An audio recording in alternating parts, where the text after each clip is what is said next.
Mesdames et messieurs, bonsoir et bienvenue pour ce conseil municipal du lundi 16 mai 2022. Alors, classiquement, je vais commencer par l'appel des présents. Monsieur Vincent Goyer, présent. Madame Catherine Stekeler-Rome. Monsieur Stéphane Marlot. Madame Marie-Aude Pézeril. Monsieur Antoine Bruno. Madame Christelle Paculic. Monsieur Julien Détré. Madame Mireille Goyer. Monsieur Éric Vivin a donné procuration à Antoine Bruno. Madame Marie-Paul Delarovère. Monsieur Patrick Lambert. Monsieur Jérôme Adam. Monsieur Frédéric Sabatier. Monsieur Éric Barra. Madame Malika Vivin a donné procuration à Madame Catherine Stekeler-Rome. Madame Sandrine Nègre. Monsieur Thierry Basali. Monsieur Franck Sultan. Madame Magali Barbeau, excusée, a donné procuration Marie-Paul Delarovère. Sophie Lambert, excusée, a donné procuration à Monsieur Lambert. Cindy Gauvin a donné procuration à Vincent Goyer. Lucas Gilly devrait arriver, donc pour le moment absent. Monsieur Denis Barouero. Monsieur Jean-Claude Mettel. Madame Claudine de Rivas. Monsieur Roger Bernet. Madame Béatrice Salifa, absente pour le moment, n'a pas donné procuration. Madame Bernadette Bonzon.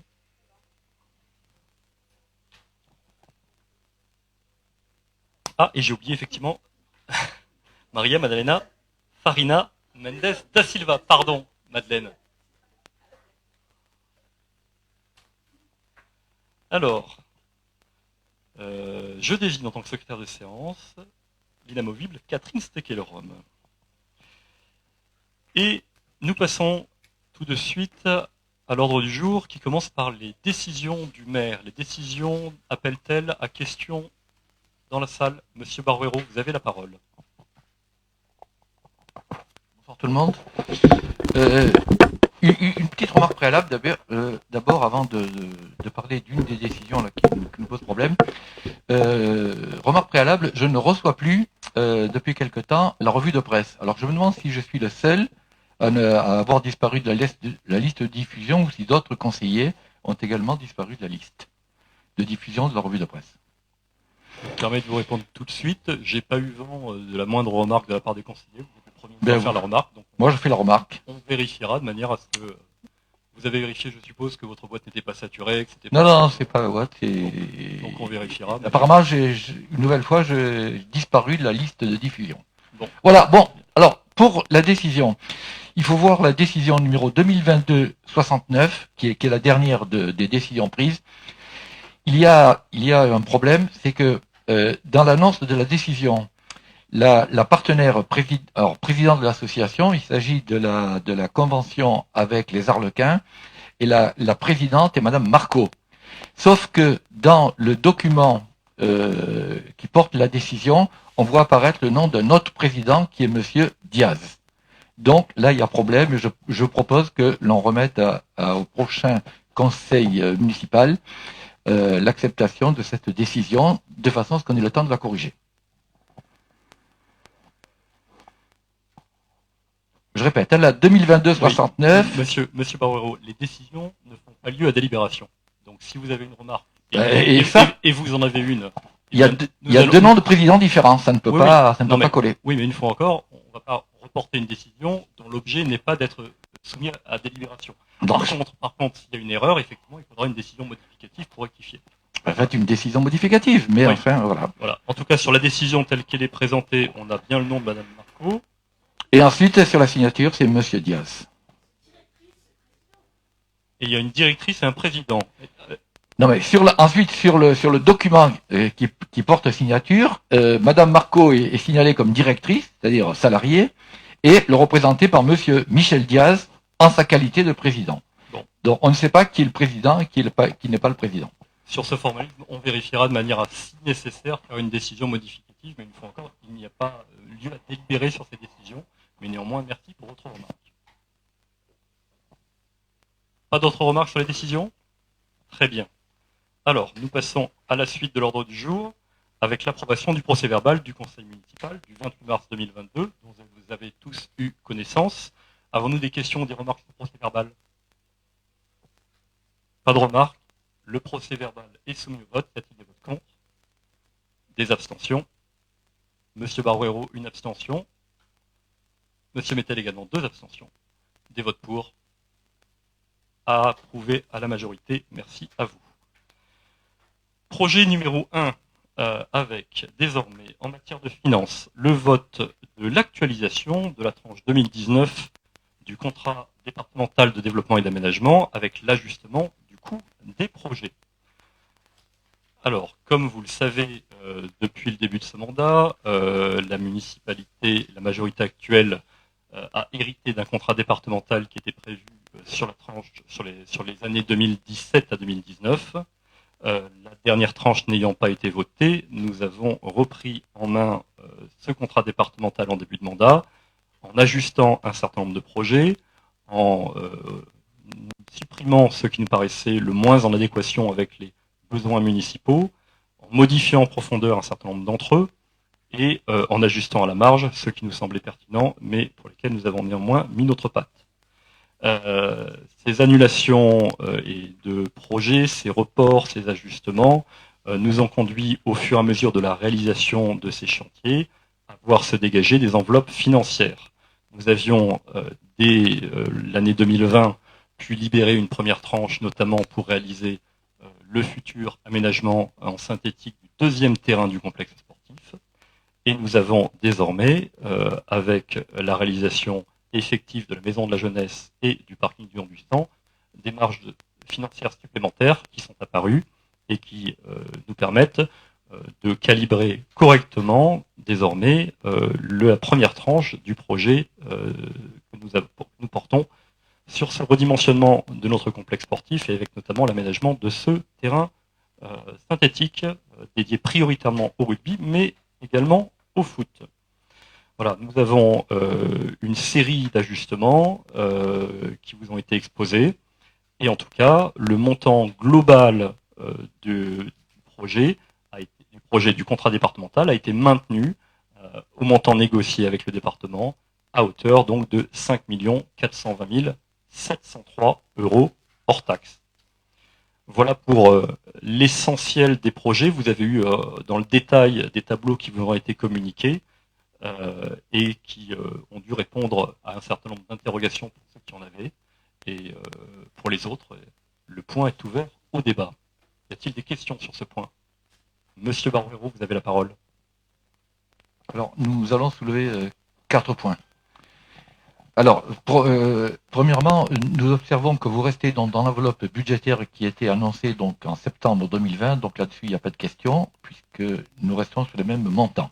En revanche, première question, c'est de savoir si, pour cette dernière tranche de travaux, la part municipale reste sur autofinancement municipal, ou si vous faites appel à un complément par un emprunt. Je continue les questions ou... D'accord. Alors, la deuxième question. La deuxième question, c'est que elle porte sur l'abandon du terrain qu'on appelle Cousteau. Vous aviez dit au conseil municipal du 21 septembre 2020 que vous abandonniez le projet antérieur et que vous n'abandonniez pas tout projet, mais que donc il était trop tôt à ce moment-là pour confirmer qu'est-ce qu'il se ferait sur ce projet. Et je vous cite vous-même, monsieur le maire, vous dites cet espace sera l'objet d'un projet dans le cadre de la révision du PLU qui sera prochainement engagé, la révision. Nous porterons un projet d'aménagement de ces quartiers dont vous pourrez peut-être mesurer la pertinence et tomber d'accord avec nous, pourquoi pas, sur le fait que le projet que nous présenterons sera plus satisfaisant. C'est en tout cas à l'avis de la population que nous le soumettrons. Bon, d'accord. La question est, quand comptez-vous soumettre votre projet à l'avis de la population?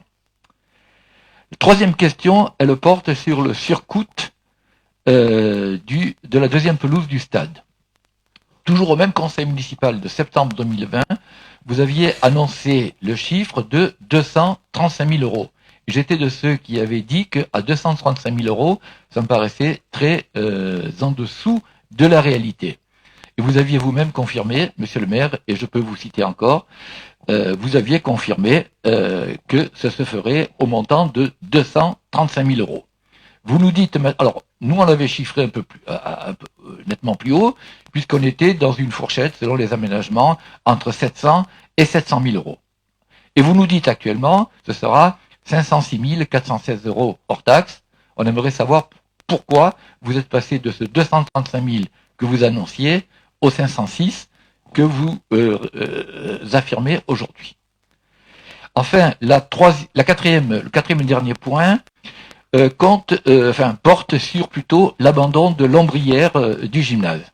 Cette ombrière que vous aviez retirée dès septembre, le projet d'ombrière que vous aviez retiré dès septembre 2020, nous considérons que c'est une erreur parce que c'était une possibilité de passer à un système de production énergétique autonome et que donc abandonner l'ombrière me semble être une erreur de caractère écologique.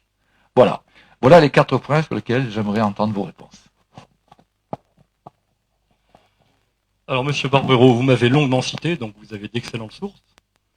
Pour le premier point, non, il n'y a pas de recours complémentaire à l'emprunt pour financer le montant tel qu'il avait été prévu, provisionné, et que nous allons réaliser quasi totalement sur l'année 2022 pour purger quasi complètement le CDDA.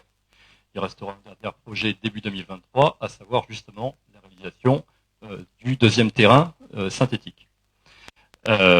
Concernant l'abandon du projet Cousteau, dont le dessin et le projet étaient particulièrement alambiqués et s'intégraient particulièrement mal avec la proximité d'un camping. Comme je l'ai indiqué, la municipalité prévoit, projette, prépare, travaille sur une requalification du quartier, sur un désenclavement également de ce quartier compliqué, sur un plan de circulation et de stationnement qui aujourd'hui n'est pas satisfaisant.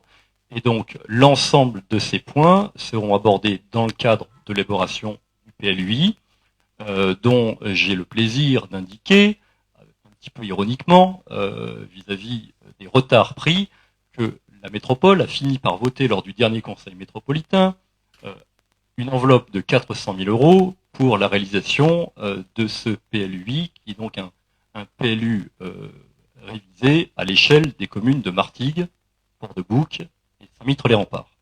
Donc nous devrions maintenant très rapidement avoir la désignation du bureau d'études en charge de nous accompagner sur l'élaboration de ce document.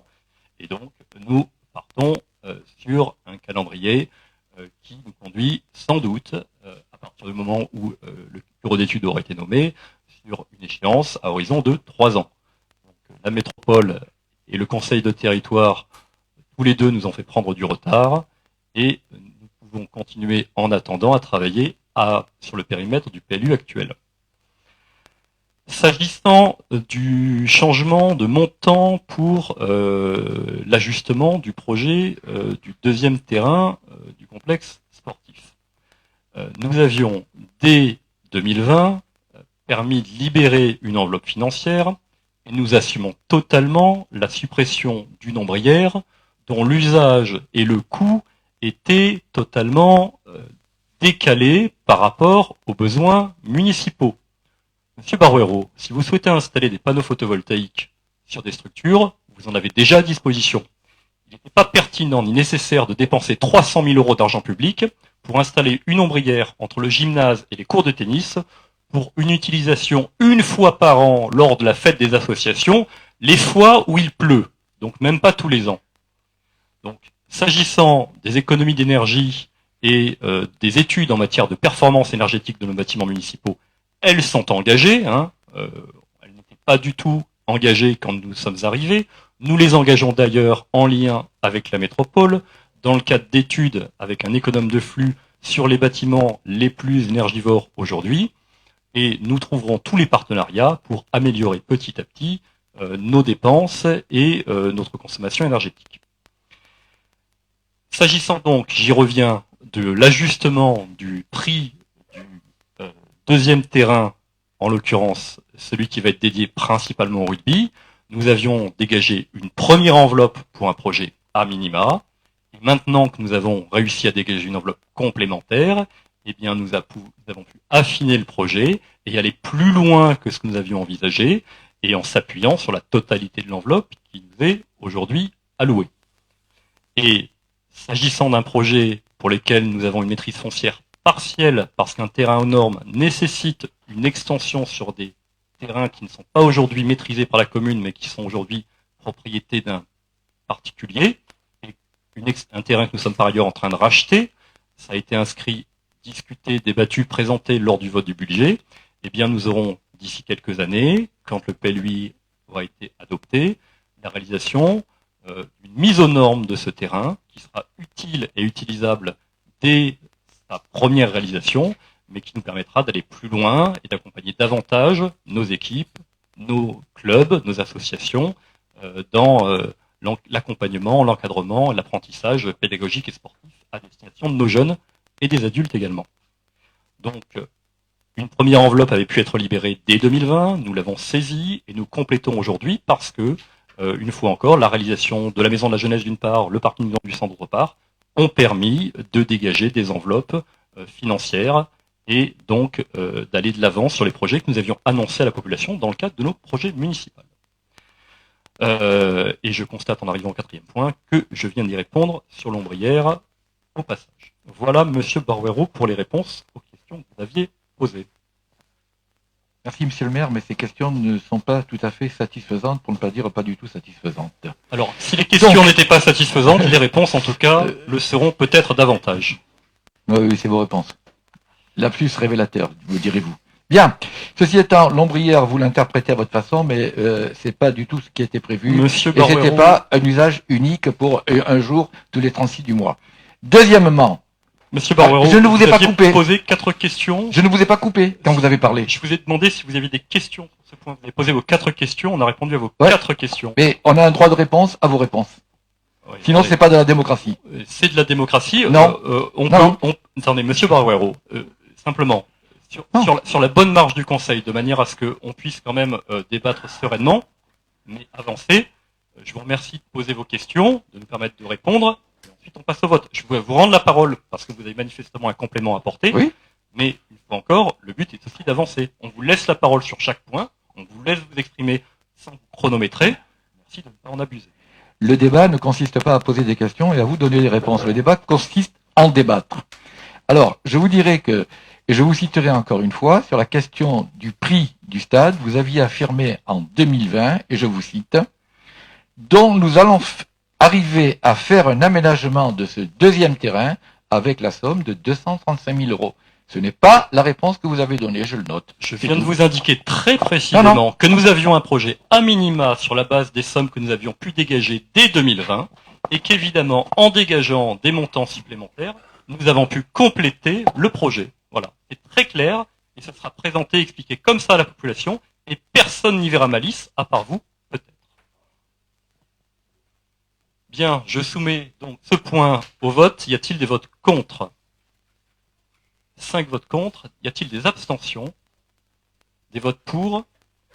Adopté à la majorité. Merci à vous. Projet numéro 2, avec, en matière financière, une reprise de provision pour risques et charges. La parole est à Madame Pézril, adjointe aux finances. Bonsoir à tous. Donc, comme tous les ans, nous constatons des provisions pour risques et charges concernant des impayés qui ont eu lieu dans l'année, qui sont en attente de paiement. Donc, nous avions constaté en 2021 une provision qui s'élevait à 32 487,76 €. Le 18 février 2022, le Trésor public nous a communiqué le montant donc de cette provision qui devait s'élever à 32 135,91 €. Donc le montant change puisque certaines personnes entre-temps payent leurs factures et d'autres personnes ne les payent pas. Donc cela nécessite un ajustement, donc une reprise de provision pour 351,85 €. Merci Marie-Aude. Y a-t-il des questions sur ce point? Monsieur Barouero. Oui, Madame Pézril, bonsoir. Nous constatons que dans ces provisions pour risque, il y a une augmentation assez impressionnante des impayés périscolaires. Est-ce que vous pourriez nous en donner la raison?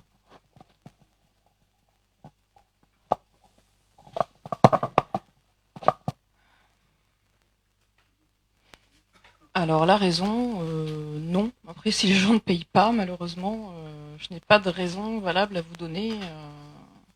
Les relances sont faites, c'est le Trésor public qui s'occupe de faire les relances, elles sont faites régulièrement. Après, c'est très long derrière pour recouvrir ces créances de façon, on va dire, en saisie sur salaire, saisie sur la CAF, etc. Ce sont des procédures qui sont très longues. Après, pourquoi on a plus de non-paiement sur la cantine, je n'ai aucune raison à vous donner.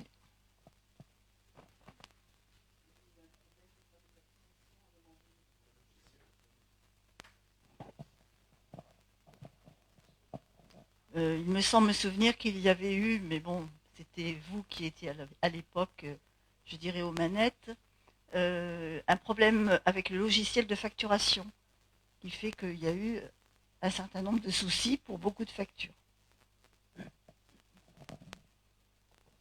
Excusez-moi, là nous sommes sur des impayés de 2020-2021.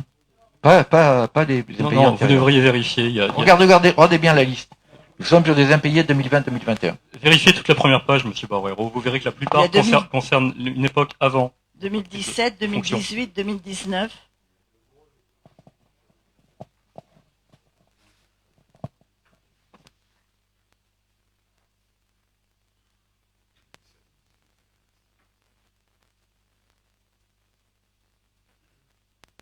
Bien. Y a-t-il d'autres questions sur ce point? Pas d'autres questions. Nous soumettons au vote. Y a-t-il des votes contre? Des abstentions? Des votes pour? À l'unanimité, merci à vous. Projet numéro 3, en matière de finances, avec l'instauration d'un tarif pour une infrastructure de bornes de recharge pour les véhicules électriques pour l'année 2022. Donc, comme vous le savez, dans le cadre de la compétence mobilité, la métropole Aix-Marseille-Provence assure l'aménagement des infrastructures de transport et déploie ou fait déployer sur son territoire des bornes de recharge pour les véhicules électriques. Donc la métropole a mis en place un nouveau dispositif pour ce déploiement. Ce dispositif a permis de sélectionner 3 entreprises dans le cadre de conclusion d'accords cadres en vue de l'installation d'infrastructures de recharge électrique sur l'ensemble des communes du territoire de la métropole. Et donc, il est proposé aujourd'hui à l'Assemblée de voter une redevance d'occupation du domaine public pour les différentes places qui seront donc équipées prochainement, une fois que les 3 entreprises auront répondu à notre appel à candidature pour celles qui souhaitent prendre en charge notre commune. Donc il y a 6 places qui sont concernées avec une redevance de 100 € annuels par point de recharge. Voilà pour cette délibération. Avons-nous des questions sur ce projet? Monsieur Barrero, vous avez la parole. Oui, donc sur le principe, on n'a pas d'objection, mais on a 2-3 interrogations. C'est une convention type qui est passée avec la métropole, si on a bien compris. Et cette convention est passée pour une durée de 15 ans, ce qui est tout à fait exceptionnel en la matière. Bon, on est un peu surpris parce que généralement une convention c'est beaucoup plus court et c'est renouvelable. Alors deuxième question, les bornes qui sont prévues, puisque c'est pas dit dans l'exposé des motifs, sont-elles des bornes à charge rapide ou des bornes à charge lente? Et question annexe, est-ce qu'il n'était pas prévu d'en mettre plus précocement aux espérettes, au parking des espérettes? Voilà les 3 questions. Alors, sur les 3 questions, première question concernant la durée, les 15 années, vous avez noté que la redevance d'occupation qui est proposée est de l'ordre de 100 € annuels et par place. Sur 15 ans, ça fait 1 500 €. Les frais d'équipement sont à la charge de la société. Donc sur une durée beaucoup plus réduite, il est fort probable que ça n'aurait pas été rentable pour elle. Donc il y a un minimum de durée pour permettre l'amortissement. S'agissant de la question sur la recharge rapide ou lente, elle est évidemment rapide. Et votre troisième question concernait l'équipement du parking des espérettes, pour lequel il fallait bien que la métropole étant engagée dans cette démarche, il a fallu qu'on attende la conclusion de ces accords cadres pour qu'on puisse, à notre tour, quand l'ensemble des communes de la métropole, solliciter les entreprises pour équiper nos parkings. Voilà pour les réponses. Y a-t-il d'autres questions sur ce point? Plus d'autres questions? Alors je passe au vote. Y a-t-il des votes contre? Des abstentions? Des votes pour, à l'unanimité, merci à vous. Projet numéro 4, avec, en matière de finances, une modification de la grille des tarifs pour l'année 2022. Je donne la parole à Madame Pézeril. Dans le cadre de la préparation de la saison estivale et des différentes demandes d'occupation du domaine public, de nouveaux tarifs doivent être instaurés dans la grille des tarifs municipaux. Il est ainsi proposé aux membres du Conseil la création des tarifs suivants. La mise à disposition de points d'installation électrique, comme nous en avons parlé à la délibération juste précédente, et la mise à disposition de chalets en bois de 6 mètres carrés. D'autres tarifs non mis à jour depuis de nombreuses années ont été ajustés pour prendre en compte la hausse du coût de la vie. Merci Madame Pézeril. Y a-t-il des questions sur ce projet de délibération? Monsieur Barouero, vous avez la parole. Bon, sur ce que vient de dire Madame Pézeril, bon, pas d'observation particulière, je considère que c'est tout à fait normal. Juste une question par rapport à quelque chose qui apparemment ne change pas, mais qui sont les logements de l'école Rostand. On aimerait savoir qui, à l'heure actuelle, alors pas le nom des personnes naturellement, mais quelle structure ou quel type de locataire occupe ces logements, et notamment, est-ce qu'il y a des associations hébergées? Alors, nous avons aujourd'hui 2 logements de fonction inoccupés, l'un étant vacant depuis 1 an, puisque l'instructrice qui l'occupait n'a pas renouvelé sur l'année qui vient de s'écouler. Nous avons une demande qui nous est parvenue il y a environ 3 semaines pour un nouvel occupant, donc il devrait être remis à la location très rapidement, un enseignant, évidemment. Et nous avons un deuxième logement qui aujourd'hui ne peut pas être loué tel quel, dans la mesure où il y a un certain nombre de travaux qui doivent être réalisés, de mise aux normes en matière électrique, en matière de plomberie, petit coup de peinture qui ne fera pas de mal également. Face au peu de demandes de la part des enseignants, eh bien, nous envisageons d'autoriser la location à un agent, à la famille d'un agent du personnel municipal, de manière à pouvoir utiliser efficacement l'ensemble du parc immobilier de la commune. Voilà pour les projets. Donc on a aujourd'hui 2 logements vacants, un qui devrait être très rapidement occupé, le deuxième dès que les petits travaux que je viens d'évoquer auront été réalisés.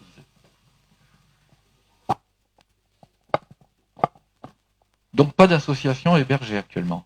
Aujourd'hui, attendez, on a historiquement plusieurs, il y a 2 logements vacants, mais il y a d'autres logements de fonction. Il y a celui historiquement utilisé par le club photo, qu'il continue à occuper. Nous avons amélioré, aménagé, recloisonné pour une meilleure utilisation par le club photo. Nous avons également un autre logement de fonction qui est utilisé par le gardien du gymnase et qui s'occupe aussi du groupe Rostand en particulier. Et il vient de partir à la retraite et son successeur prend la suite également du logement de fonction. Et il y a un 5e logement qui est utilisé par la médecine du travail, le CESAD également. Oui, d'accord. Voilà, donc on présume que le CESAD ou le club photo ne sont exemptés de loyer. Absolument. D'accord. Merci pour les questions. S'il n'y a plus de questions, je passe au vote. Y a-t-il des votes contre? Des abstentions? Des votes pour? À l'unanimité, merci à vous. Projet numéro 5. Cette fois-ci avec une demande de subvention d'investissement pour la réalisation de l'opération travaux de voirie communale, réfection des rues Frédéric Mistral, de la Lézardière et Henri Fabre. Alors, ce projet annule et remplace une délibération qui avait été votée en novembre 2021. Cette modification de délibération fait simplement face à une évolution du plan de financement, puisque la part minimale que la commune doit apporter pour financer ces opérations s'élève à 30% et non pas 20%. Le conseil départemental venant d'accorder 30%, nous sommes donc en attente. Nous allons déposer une demande auprès de l'État de 40% pour aller jusqu'à 70%.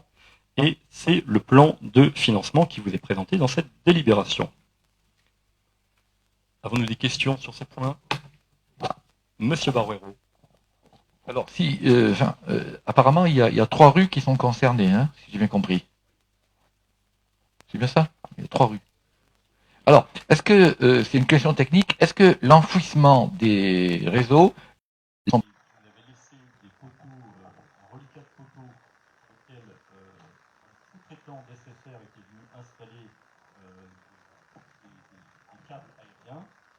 nous avons bataillé pour qu'il les retire. Ensuite, nous avons pu retirer les poteaux et il a pu avoir réalisé une opération de reprise à minima de la voirie pour cette première opération. Maintenant, l'opération qui nous reste à faire, c'est une reprise globale de la voirie, sans enfouissement supplémentaire. Et avant ce travail de reprise globale de la voirie, effectivement avant l'opération de traçage, on prévoit évidemment une concertation avec les riverains, dans la mesure où nous sommes là sur un axe très problématique en matière de stationnement et de circulation, et que importe évidemment que le projet global final qui sera réalisé nous permette de solutionner durablement cette situation.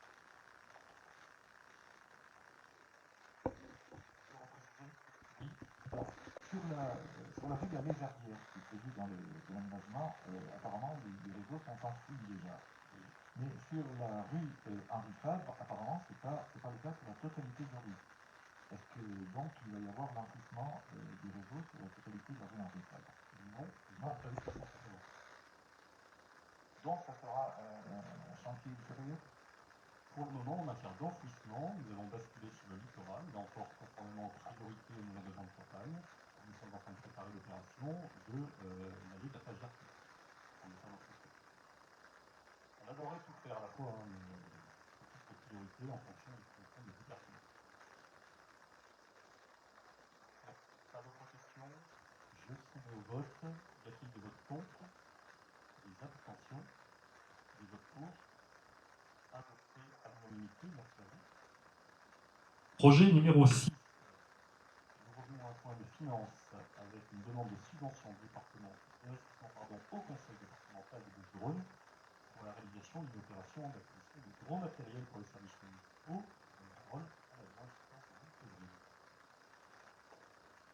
Il était prévu l'achat de matériel municipal au budget pour cette année et donc nous allons faire une demande de subvention. Donc le montant total de l'achat de ces matériaux, donc je vais vous faire la liste brièvement. Donc il y a des frigos pour la MANA, du mobilier pour la MANA, du mobilier scolaire pour les écoles maternelles, du matériel et du mobilier pour les crèches, de l'équipement pour les centres pour les centres de loisirs, du mobilier pour les PM, des vélos pour l'éducation et la sécurité routière dans les écoles, du matériel pour le comité communal de feux et forêts, le remplacement des bouées et chaînes pour le chemin de la place de Massal et des corbeilles de tri sélectif pour les plages. Donc le montant total s'élève à 45 580,90 € et nous demandons une subvention au conseil départemental à hauteur de 60%, soit 27 348,54 €. Il resterait donc pour la commune, et ça ne tolère pas, 40%, soit 18 232,36 €. Merci Mario. Des questions sur cette délibération? Monsieur Barreau. Alors globalement, à côté des petites dépenses auxquelles on n'a pas d'observation, on constate que le gros de la dépense, c'est-à-dire le tiers de la dépense, même si elle a été réactualisée, concerne l'équipement mobilier des centres de loisirs. Est-ce que vous pourriez nous en dire un petit peu plus là-dessus et qu'est-ce qui justifie ces équipements mobiliers? Je pense qu'on va donner la parole à l'adjointe en charge du dossier qui va en détail sur ce point.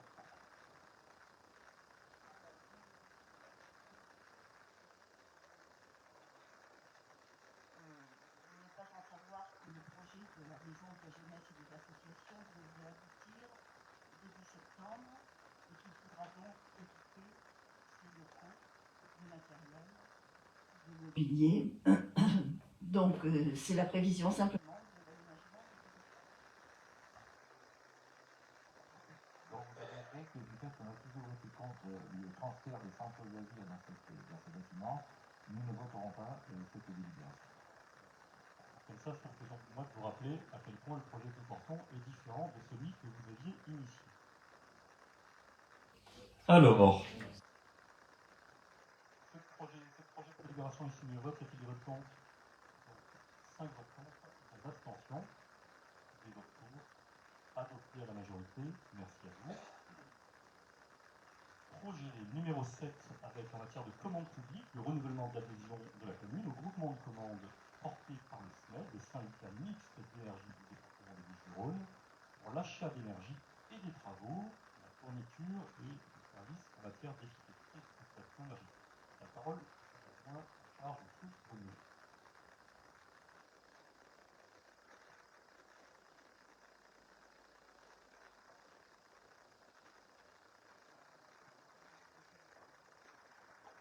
Il indiqué à l'Assemblée que le syndicat mixte d'énergie du département de Bouches-du-Rhône,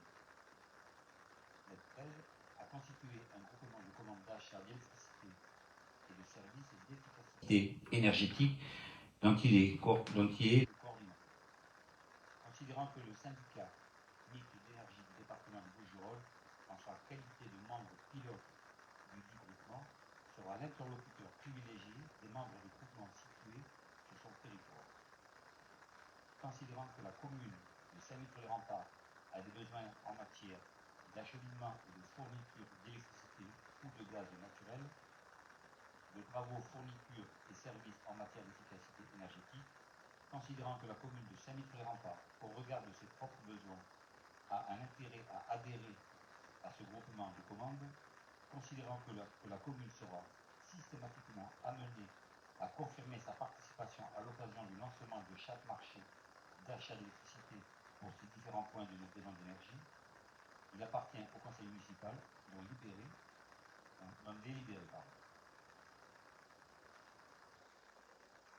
Merci Monsieur Bruno.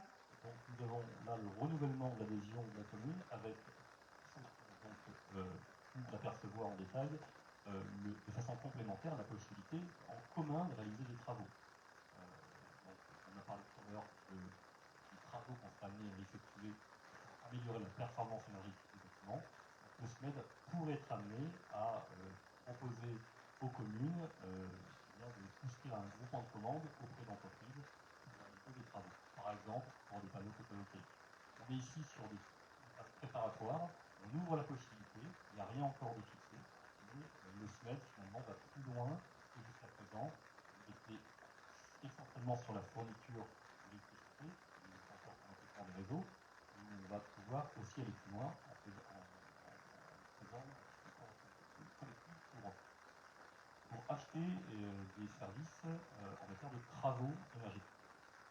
Donc voilà le complément que vous attendez. Question sur ce point. Monsieur Barbero. Pas de question, puisque vous venez de répondre à la question qu'on avait posée, c'est-à-dire comment étiez-vous auprès du FED pour effectivement aller dans le sens des énergies renouvelables, au milieu de la réponse. On espère que. Alors, qui vous représente le FED? C'est M. Bruno? Écoutez, on y va régulièrement ensemble. Oui. Donc, voilà. Sans le dossier qu'on suit plusieurs, s'agissant d'un enjeu qui touche beaucoup de services, non seulement les services techniques, mais aussi les services généraux. Le coût aujourd'hui de l'électricité est un enjeu important pour les communes. Et le fait de passer par le SMED aide, mais n'est pas une réponse absolue à tout, mais en tout cas, c'est un outil. Si vous n'avez pas de questions supplémentaires, nous passons au vote. Y a-t-il des votes contre ce point? Il y a des abstentions? Des votes pour? À l'unanimité, merci à vous.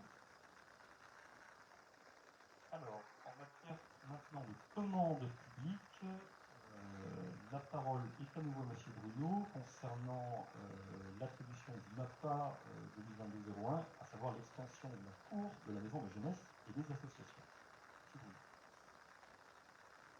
Donc, pour la maison de la jeunesse et des associations, il nous a paru indispensable de créer une extension de la cour extérieure sur le passage des enfants. C'est pourquoi nous avons décidé de réaliser ce projet, un projet qui fait donc l'objet d'un marché qui a été publié au BOAB le 11 février 2020. Ce marché réalisé par Apollo. Le gros œuvre, les façades, la serrurerie et le verre. Donc l'analyse des offres a été menée par le maître d'œuvre LLA Architecte, conformément à la mission qui lui a été confiée par la commune. Les entreprises retenues sont, pour le gros œuvre, Digi Construction, pour un montant de 18 722,94 €. Pour le façade, Indigo, la société Indigo, pour un montant de 14 793,22 €. Pour le lot serrurerie, C2S, pour un montant de 39 955 €. et pour le VRD, la société Eurovia, pour un montant de 80 876,80 €. Nous sommes ici ce soir pour autoriser M. le maire à signer ces marchés. Merci, M. Bruno. Nous, des questions sur ce projet. Alors, Monsieur Barrero, vous avez la parole. On aimerait quelques précisions, M. Bruno. Vous nous parlez d'extension de la cour. Alors, ce qu'on aurait aimé avoir, c'est un plan qui n'est pas dans le projet de libération. Et autre chose, nous ne comprenons pas très bien. Alors, si on interprète, et peut-être qu'on se trompe, si on interprète, il semblerait que ce soit pour les centres de loisirs. C'est bien ça. Tout à fait, oui. D'accord. Donc la cour fait 350 mètres carrés environ. Oui. La surface. Donc, bon, on aurait eu un plan, ça aurait été plus simple à comprendre dès le départ. Mais par contre, alors, pourquoi vous nous parlez de l'eau de façade, puisqu'il s'agit d'une cour? Ben, il va y avoir une clôture donc, qui est plus grande que l'origine. Donc ces clôtures-là, il va falloir les enduire par des façadiers. Donc ça fait l'objet de façade. Donc le sous-bassement des clôtures sera en bâti et au-dessus ce sera métallique. Donc il faudra faire une réalisation de façade. Un lot façade, oui, des enduits. Sur le sous-bassement? Pardon? Sur le sous-bassement? Oui. Des enduits sur le sous-bassement. Oh. Ben, votre maison, vous avez une clôture. Oui, vous bon. avez des enduits ou pas sur votre maison? Ah, Ou c'est le parpaing, ou c'est les agneaux à nu? Non, c'est du plancher, c'est... Ben donc voilà, c'est du béton, vous voyez? Oui.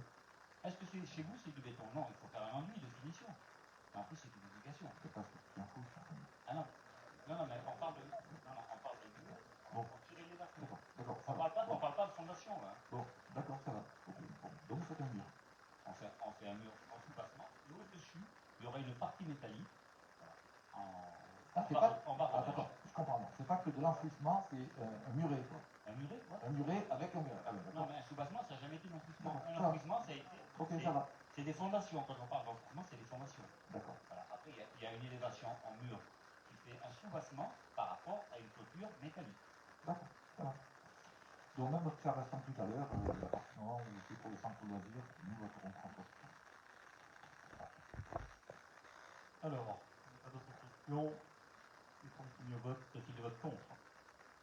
5 votes contre, des abstentions. 10 votes pour.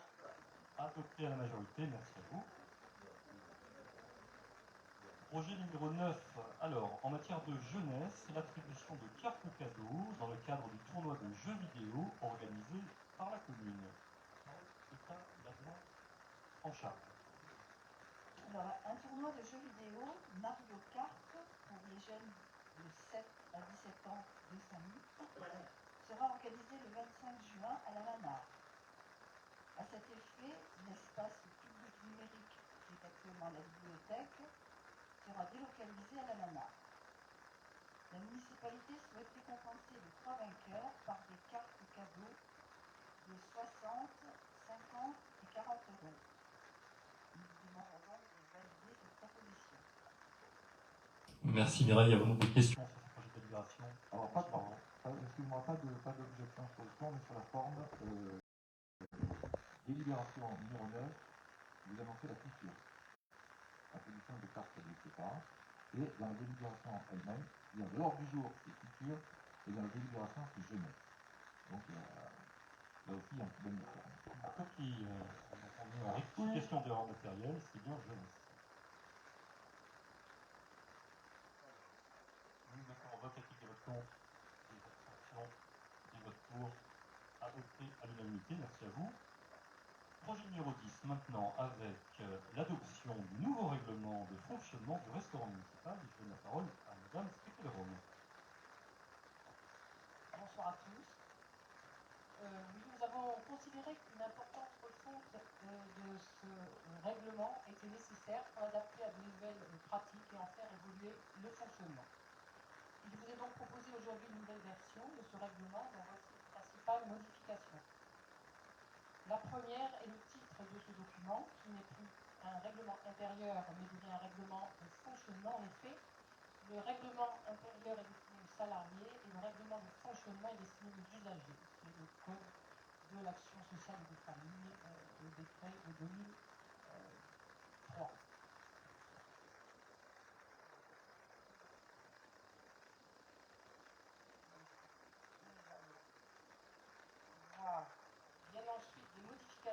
sur les conditions d'accès, les modalités de réservation, de paiement et de fonctionnement.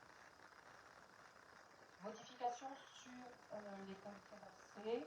Le restaurant accueillera désormais les seniors à partir de 62 ans, au lieu de 57 ans auparavant, étant donné l'allongement de l'âge de la retraite et, comme vous le savez, la mise en place d'une navette qui favorise la venue de personnes âgées, qui viennent plus facilement manger au restaurant municipal. Au niveau des réservations, on est à l'article 4. Donc, les réservations se font au restaurant municipal plus tard le mardi pour la semaine suivante. C'était une disposition qui était déjà prise. Nous précisons que toute personne, évidemment, qui ne sera pas avertie de son absence, évidemment, sera redevable de son repas, sauf pour des raisons médicales. Au niveau des tarifs, donc les tarifs sont revus chaque année. Nous avons fait une petite précision sur les personnes touchant le minimum vieillesse. Elles peuvent bénéficier d'une aide départementale, ce qui n'était pas toujours suivi. Au niveau du paiement, c'est là où il y a des petites modifications. Le paiement ne se fera plus en achetant des cartes de 6 repas d'avance comme il se faisait jusqu'ici. Il y aura une carte repas mensuelle qui permettra de visualiser donc, pour chaque convive le nombre de repas effectivement pris au cours du mois. C'était important de garder cette carte pour que les personnes âgées puissent visualiser donc, le nombre de repas pris et les repas donc, seront payés en fin de mois en fonction du nombre de repas. Donc c'est quand même un changement de fonctionnement avant donc des repas d'avance. Maintenant désormais ce sera des repas qui seront des repas effectivement. Pour les invités, les repas invités étant occasionnels, il n'y a pas de changement, ils seront vendus sur place chaque jour à l'unité pour une date donnée et toujours en fonction des places disponibles.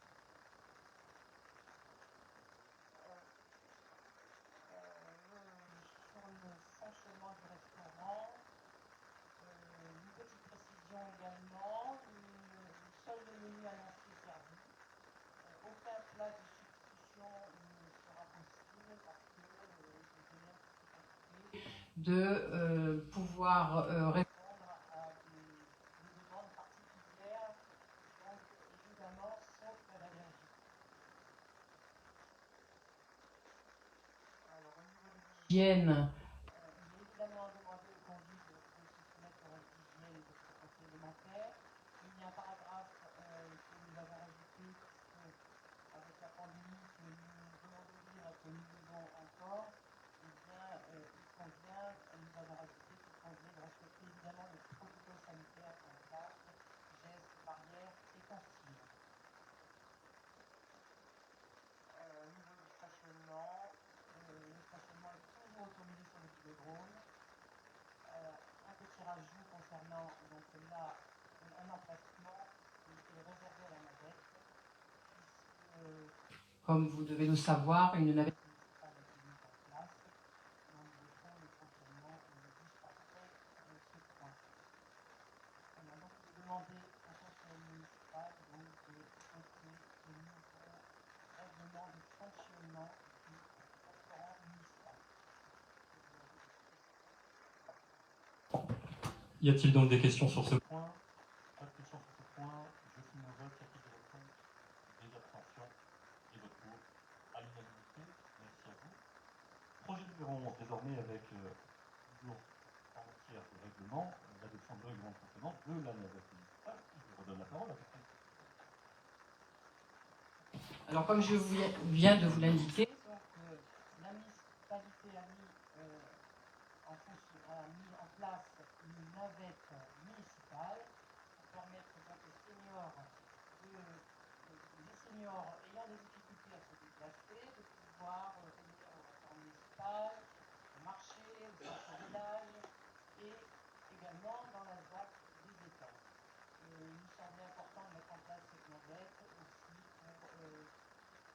que ces personnes puissent continuer à participer à la vie du village, pour lutter contre l'isolement, puisque nous savons que les seniors, il est nécessaire de plus en plus d'accompagner les seniors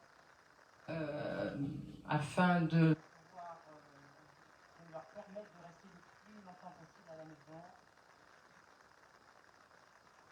Alors, ce règlement, donc vous l'avez lu, je vais en dire quelques mots. Donc ce règlement permet d'identifier les lieux de ramassage et de dépôt des usagers, il permet de définir les modalités de réservation et de prise en charge, et de définir les règles de sécurité à respecter. Voilà, donc vous avez un détail sur le fonctionnement, sur le moyen sur le mode d'inscription. Donc il y a deux sortes d'inscription.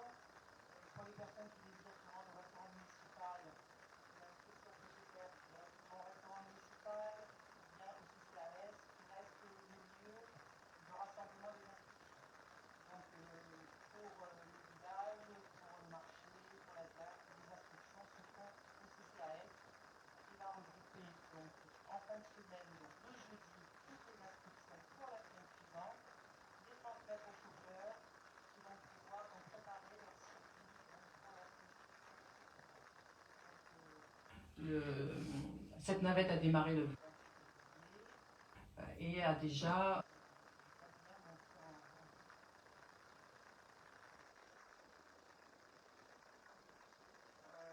voilà, j'ai dit le principal,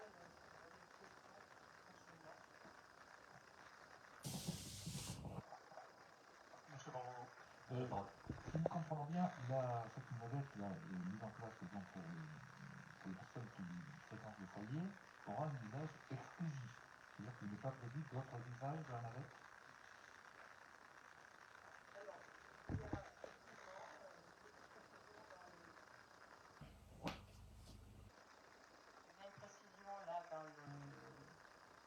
Dans le fonctionnement, c'est que effectivement, pour le moment, la navette est utilisée donc pour les destinations là qui sont indiquées, mais elle pourra être utilisée effectivement pour des manifestations organisées par la commune ou d'autres destinations, par exemple comme la bibliothèque, qui va être en train qui va, je pense, s'organiser. Voilà, donc c'est vraiment une navette municipale qui est à destination des Saint-Michréens pour les manifestations saint-michréennes. Voilà, donc elle peut être amenée aussi à... C'est-à-dire que vous prévoyez déjà des règlements. Alors, on a forcément de la navette, effectivement, pour le fonctionnement tel qu'il a été mis en place. Nous ne nous interdisons pas faire goûter le fonctionnement, et notamment, on a des demandes de la part des centres de loisirs, des animateurs, qui va bien pouvoir utiliser cette navette, qui est déjà très utilisée dans le cadre de la semaine, qui nous fait des questions en termes de responsabilité, donc on y va très doucement, au moment de la prise, tout simplement qu'il y a des projets qui peuvent être amenés à être portés par un certain service, et donc on verra en temps et en heure, en fonction de la pertinence des projets qui vont être montés, on décide pour faire évoluer. Naturellement, il apparaît dès maintenant pertinent d'avoir un règlement pour le fonctionnement actuel de la navette. Je remercie chaleureusement Catherine qui a porté ce projet depuis des mois et l'ensemble des personnels municipaux qui s'associent à son fonctionnement, qui sont les chauffeurs ou les agents du restaurant municipal. Avez-vous une question complémentaire? Pas d'autres questions. Alors, le vote, y a-t-il des votes contre, des abstentions, des votes pour? À l'unanimité. Merci à vous. Alors, projet numéro 12, maintenant, avec en matière de personnel municipal, la création d'un comité social territorial commun entre la commune et le centre communal d'action sociale. Alors, il faut savoir que depuis une loi d'août 2019 de transformation de la fonction publique, nous sommes amenés à voir fusionner le comité technique et le comité hygiène, sécurité et conditions de travail, qui fusionnent donc pour donner un comité social territorial. Et comme précédemment, à Saint-Litre, nous avons une structure unique pour les agents de la mairie et du CCAS. Et donc, ce projet de délibération vise à créer ce comité territorial commun. Alors, une question sur ce point. Madame de vous avez la parole. Bonsoir, Monsieur Dame. Il y a juste une petite question. Cette délibération et la suivante n'aurait pas dû être passée en premier au conseil d'administration du CCAS avant de passer en délibération? Non, parce qu'il importe d'abord de les créer ici, ensuite les finalisants au CCAS, en sachant que les agences en commun, comme pour le comité technique précédemment, eh bien, nous aurons une élection couronnée par le conseil désigner l'ensemble des membres. D'accord. Donc nous l'aurons au prochain conseil d'administration du CCAS. Absolument. Merci. Je vous en prie. Il n'y a pas d'autres questions sur ce point. Je soumets au vote. Qui a-t-il de votre compte? Abstention et vote pour. À l'unanimité. Merci à vous. Et donc, de façon logique, nous avons désormais sur le projet numéro 13 la fixation du nombre de représentants du personnel au comité social territorial commun que nous venons de créer. Et conformément au nombre d'agents de la commune, il est donc proposé de fixer évidemment le nombre de représentants titulaires du personnel à 4 et en nombre égal le nombre de représentants suppléants. En matière de paritarisme, le nombre de représentants de la collectivité du centre communal d'action sociale sera donc égal. Et s'agissant des élus, nous aurons également un collège de 4 personnes, 4 suppléants. Alors, une question sur ce point? Pas de questions, je soumets au vote. Y a-t-il de vote contre? Des abstentions, des votes pour. À l'unanimité, merci à vous. Bien voilà, c'était le dernier point de ce conseil municipal. Merci beaucoup à vous pour cet échange. Je vous donne rendez-vous